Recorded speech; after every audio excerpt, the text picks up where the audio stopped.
My parents left for a weekend wedding when I was 16. They trusted me enough to stay home because my elder brother was supposed to be there. At the last minute, he got called into work and wouldn't be back until after midnight. I wasn't worried. Our neighborhood was safe. We lived on a dead-end street. By 10 o'clock, I was watching movies in the basement. My phone buzzed. It was my brother. "Lock every door. I'll explain later." I called him immediately. He picked up on the first ring. "Did you lock everything?" "Yeah? Why?" "I saw someone standing behind your house when I left." I laughed because I thought he was joking. "I'm serious." My stomach tightened. "What did they look like?" I couldn't tell. They ducked behind the shed. He told me he'd already called the police to drive by. 5 minutes later, a patrol car slowly rolled down our street. The officer parked outside for about a minute before driving away. I figured that was the end of it. Then my brother texted again. They didn't check the backyard. I looked toward the basement window. It faced the backyard. The blinds were open. All I could see was darkness. I stood up to close them. Halfway there, a face appeared outside, so close to the glass that it filled almost the entire window. I screamed and fell backward. By the time I looked again, it was gone. I ran upstairs 2 steps at a time. Every light in the house came on. I didn't care if people could see me. I wanted them to. Then I heard something hit the back fence. Another bang. Then another, like someone was climbing over it. I locked myself in my parents' bedroom. My brother called again. "I've got 10 minutes. Hurry." I heard the back door handle move. Once. Twice. Then someone started knocking. Not hard, just slow, patient, like they knew I was inside. I stayed completely still. Then my phone buzzed with a motion alert from our backyard camera. I opened it. The live feed showed the yard, empty. Then a hand reached up from below the camera and covered the lens. Everything went black. I called 911 before I even realized my hands were shaking so badly I could barely press the numbers. The dispatcher answered immediately. I whispered because I was afraid whoever was outside could hear me. There's someone trying to get into my house." She asked for my address and told me to stay where I was. Then I heard glass break. Not a loud crash, just one sharp crack. It came from downstairs. The dispatcher asked, "Did they get in?" "I think so." I could hear footsteps, slow, careful. Whoever it was wasn't searching the house randomly. They walked like they already knew the layout. The footsteps stopped outside my parents' bedroom. The doorknob moved. Once. Twice. Then a man's voice came through the door. "I know you're alone." I couldn't breathe. The dispatcher kept talking, but I barely heard her. The man tried the handle again. Locked. Then he walked away. I waited. 10 seconds? 20? 30?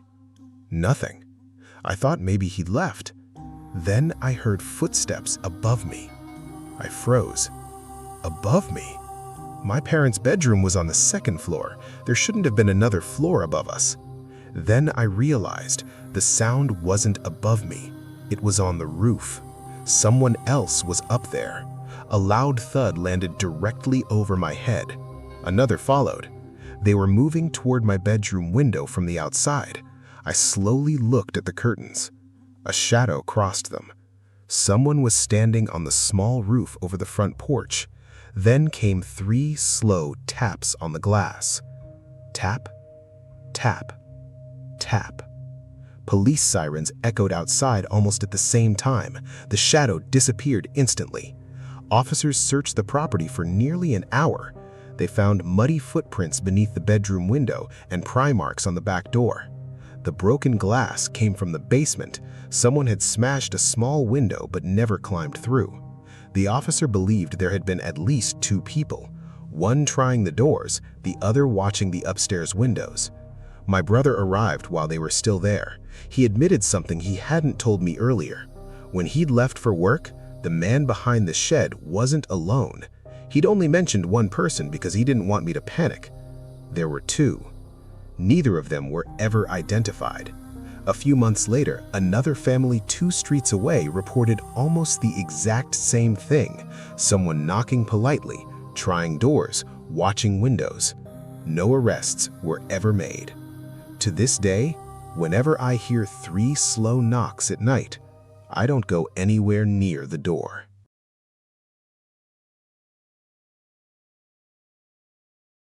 My name is Rachel, and this happened during my first semester of college when I came home for winter break.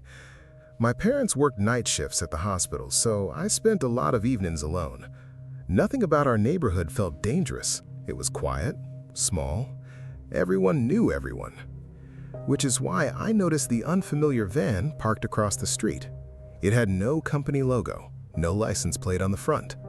The driver never got out. I looked outside around 7. Still there. 8. Still there. 9. Still there. I joked with my mom over text that maybe I was being watched. She replied with a laughing emoji. Around 10, I took the trash outside. The van's headlights came on. I hurried back inside and locked the door. When I looked through the blinds again, the headlights were off. The van hadn't moved. At 11, someone rang the doorbell. 1 time. I checked the peephole. Empty porch. I waited. Nothing. Then, another ring. Still nobody. I opened the camera app. The live feed showed an empty porch.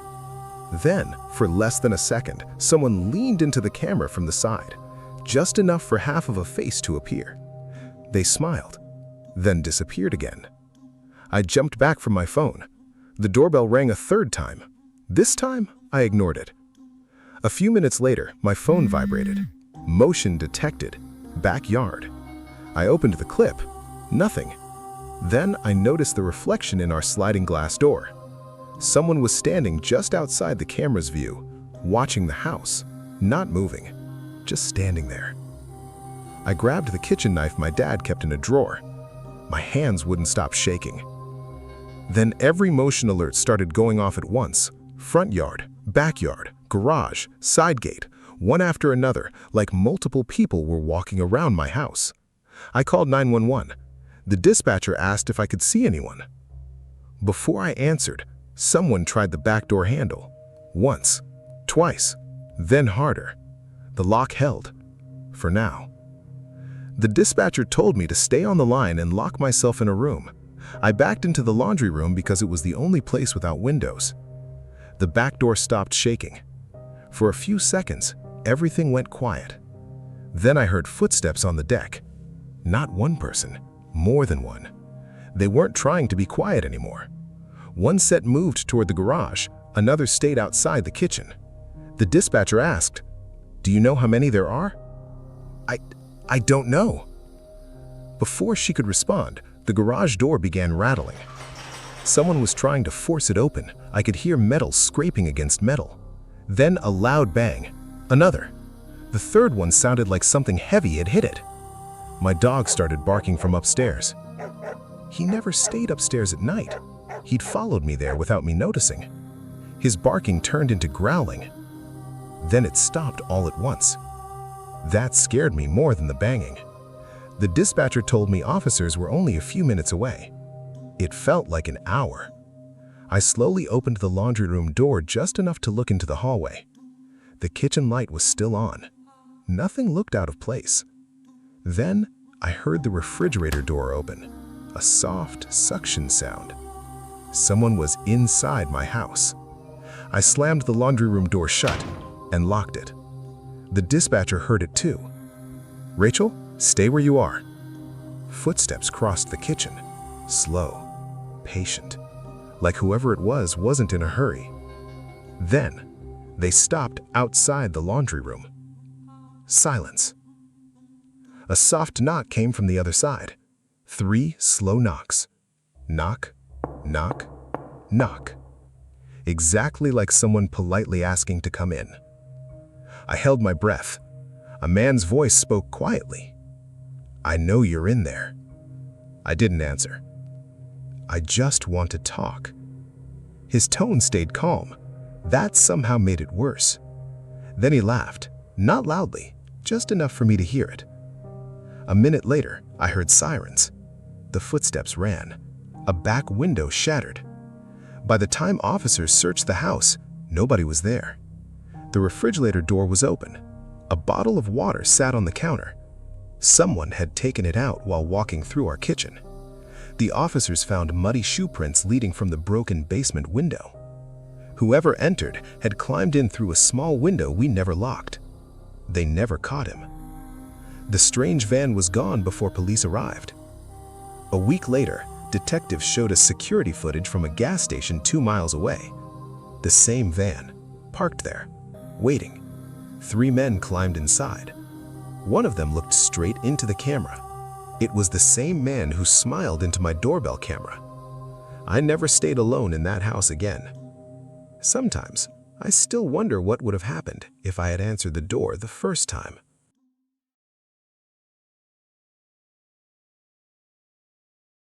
The last story happened 2 years ago. I had just moved into a small rental house while finishing college.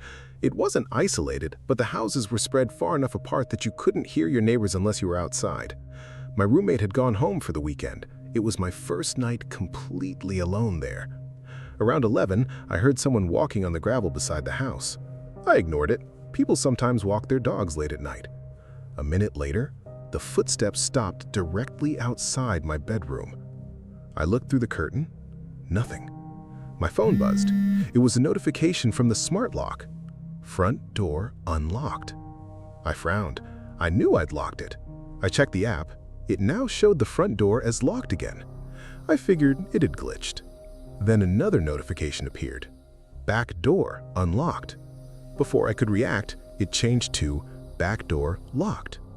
I grabbed a flashlight and checked every room. Nothing. Both doors were locked. No windows were open. I was about to laugh at myself when another notification came through. This one made my stomach drop. Bedroom door opened. I was standing in my bedroom. The app wasn't talking about my door, it was talking about the spare bedroom across the hall. I slowly stepped into the hallway. The spare room door was open. I was certain I'd left it closed. The flashlight beam swept across the empty room. Bed, desk, closet, nothing else. Then I noticed the closet door. It was closed. I never closed it. I always left it open because it didn't latch properly. Something felt wrong. I backed away instead of opening it. Just then, my roommate called. The first thing he said was, "Did you lock the attic?" I stared at the ceiling. "What attic?" There was a long silence. Then he said, "I forgot to tell you, there's a pull-down attic ladder in the spare bedroom's closet." I slowly turned back toward the closet. A faint sound came from above it, like someone shifting their weight on old wooden boards. I didn't answer my roommate right away. I kept staring at the closet door. He asked, "Are you still there?" "Yeah." "Don't open it." The way he said it made my heart sink. "What do you mean?" "The landlord told me the attic connects to the house next door. They sealed it years ago because someone kept getting in through it." I felt sick. "Why didn't you tell me before?" "I forgot. I never even think about it." Another sound came from above the closet, a slow scrape, like someone crawling. I whispered, "Someone's up there." My roommate stopped talking. Then he said, "Call 911, right now." I dialed 911 while keeping my eyes on the closet. The dispatcher answered. Before I could explain everything, the closet door slowly opened by itself, only a few inches. Darkness filled the gap. Then I heard it, breathing. Not loud, just enough to know someone was there. I backed into my bedroom and locked the door. The dispatcher asked what was happening. "I think someone's in my attic." She told me officers were on their way. I could hear movement overhead. The footsteps weren't running, they were crawling, stopping, listening, then crawling again. Something bumped against the ceiling directly above my bed. Dust drifted onto the blanket. I moved to the opposite side of the room. The footsteps followed me. It knew exactly where I was. Then everything went quiet. So quiet that I could hear my own heartbeat. A minute passed, then another. I started thinking maybe whoever it was had gone back. Then came a loud crash from across the hall. The attic ladder had fallen open. The dispatcher heard it through my phone. "Stay in the room." I wasn't planning on leaving. A few seconds later, I heard someone climbing down the wooden ladder. One step, then another, then another. The footsteps crossed the spare bedroom floor. The hallway creaked. Whoever it was had reached my bedroom door. The handle turned slowly. Once, twice. The door shook gently, not hard enough to break it, just enough to let me know they were trying. Then a man's voice spoke through the wood. "I know you're scared." I didn't make a sound. "I just need a place to sleep." His voice was calm, almost friendly. That frightened me more than if he'd been yelling. The handle stopped moving. Footsteps walked away. I heard the front door open, then close. 5 minutes later, red and blue lights flashed through my bedroom window. The officers searched every inch of the house. The attic was filled with old insulation and empty boxes. Near one corner, they found a sleeping bag, empty food wrappers, bottled water, a flashlight. Someone had been living up there. There was also a small opening leading into the abandoned house next door. The plywood that was supposed to seal it had been cut away from the inside. The officers searched both houses but never found anyone. While they were taking pictures, one officer called me over. He pointed to the dusty floor of the attic. There were dozens of shoe prints. Not one trail, dozens. Some old, some fresh. Whoever had been hiding up there hadn't just spent one night in the attic. They'd been there for weeks, maybe longer. I moved out the next morning. About a month later, I received a package that had been forwarded from that address. Inside was one thing, a spare key to the rental house. It wasn't mine. It wasn't my roommate's. The landlord confirmed he had never seen that key before. Someone had made their own copy. I threw it into a river on my drive home. Even now, years later, I still check every closet before I go to bed, and whenever I hear a sound above the ceiling at night, I don't tell myself it's just the house settling anymore.